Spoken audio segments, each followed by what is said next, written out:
자, 미국 증시의 분위기를 생생하게 전해드리겠습니다. 이항의 월가이드 시간이고요. MTN 이항영 전문위원 함께하겠습니다. 어서 오세요. 네, 안녕하세요. 네, 안녕하세요. 자, 미국 증시가 이틀간 랠리 보이다가 하루 쉬어갔는데 쉬어갔다고 보면 될까요? 아니면 어떤 커다란 악재가 있었던 걸까요? 커다란 악재라기보다는 이틀 동안 워낙 올라도 너무 많이 올랐지 네네. 않습니까? 그러다 보니 오늘은 좀 차익 무예물이 좀 나왔고요. 뭔가 좀 경계심이 있었다라고 보셔야 되겠죠. 금리와 달러가 소폭 반등한 것도 네. 또 하나의 요인인 것은 분명하겠습니다. 섹터로 보면 11개 중에 3개만 올랐습니다. 헬스케어라든가 에너지, 소재 등 많이 올라갔고요. 리츠가 좀 떨어지고요. 기술주라든가 임의소비재 등이 오늘 좀 상대적으로 많이 떨어진 것이 오늘 전반적인 흐름이 되겠고요. 3대 지수 모두 5장 막판까지도 상당히 좀 선전하는 모습이었다가 막판에 좀 흘러내리는 네. 그 정도 모습이었다라고 큰 그림을 일단은 이해하시면 되겠습니다.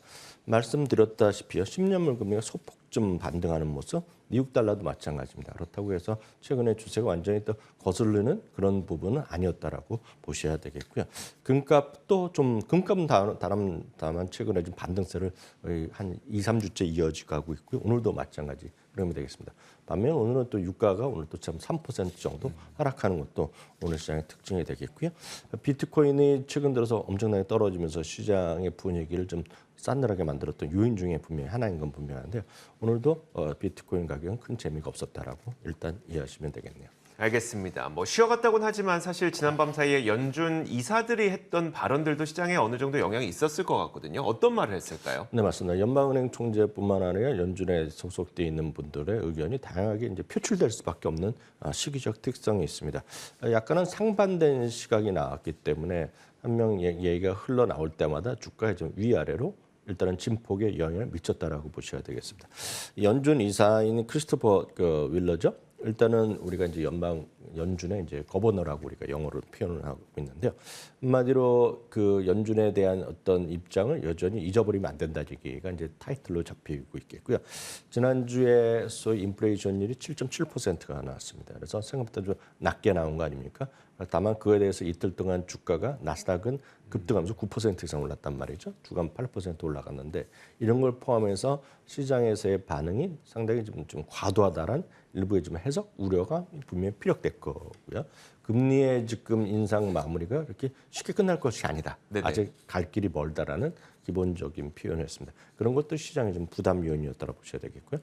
반면에 이제 연준 부의장이 브레이너드 그 부의장은 물가 상승 압력의 둔화에 대해서 상당히 긍정적 평가를 좀 하고 있겠고요.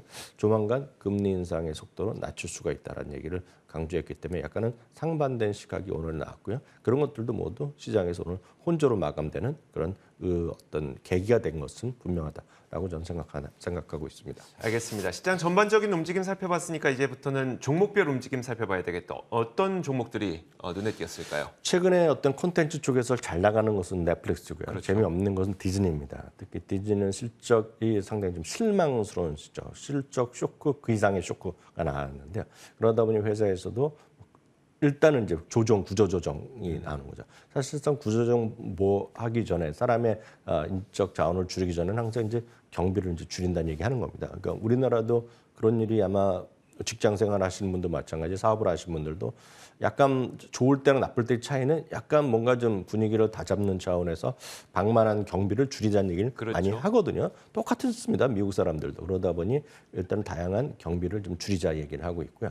내부적으로는 일단 인적 자원의 조정, 그러니까 일시 해고라든가 다양한 해고 작업이 있겠죠. 사람을 줄이는 것이 임박해 있다는 것을 일단 얘기했다라는 CEO가 얘기했다는 것, 관련된 임원들한테 얘기했겠죠. 그런 것들도 일부 보도가 좀 있다는 것도 참고하시면 되겠습니다. 주가는 오늘도 약보합으로 마감됐습니다. 아마존은 2.2% 떨어졌는데요. 아마존은 지난주에도 일부 나왔지만 어제도 그 소식을 전해드렸는데요. 그래서 돈이 안 되는 사업에 대한 구조조정 얘기가 있었습니다. 대표적으로 알렉사 이런 사업 부분이 되겠는데요.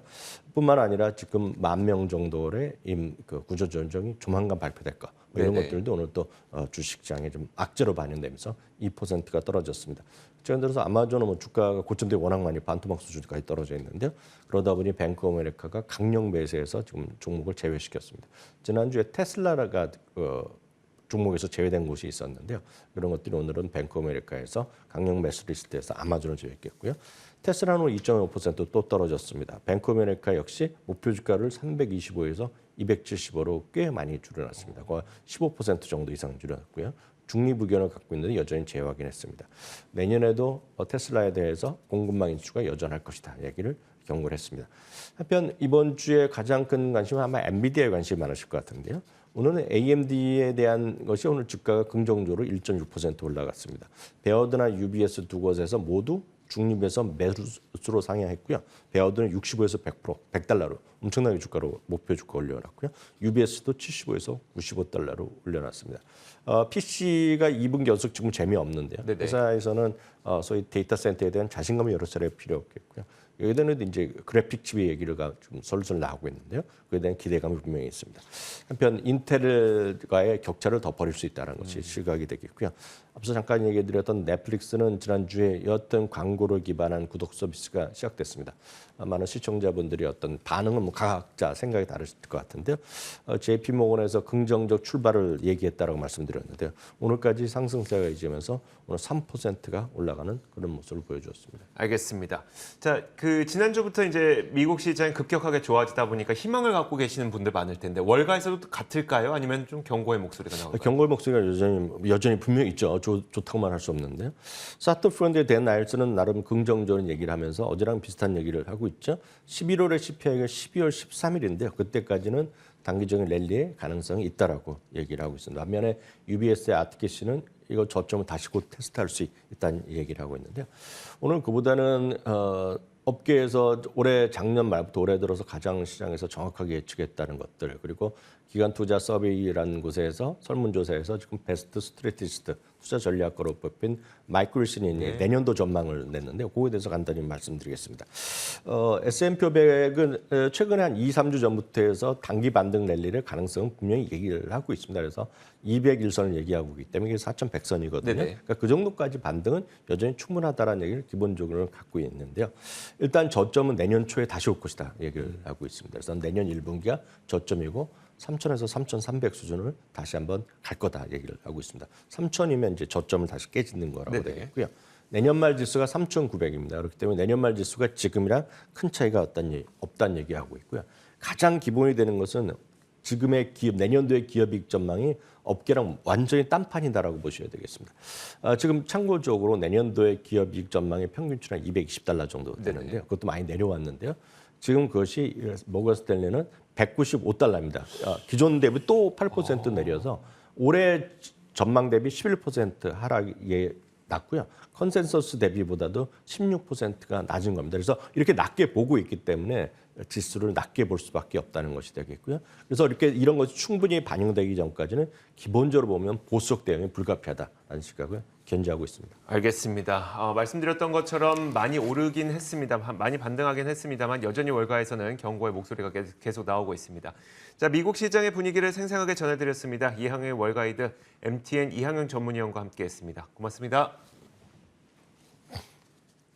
자, 저희 굿모닝 글로벌도 여기까지 하겠습니다. 이어지는 출발 성공 투자 통해서 국내 시장에 대한 대응 전략 잘 세우시길 바라겠습니다. 함께해 주신 여러분 고맙습니다.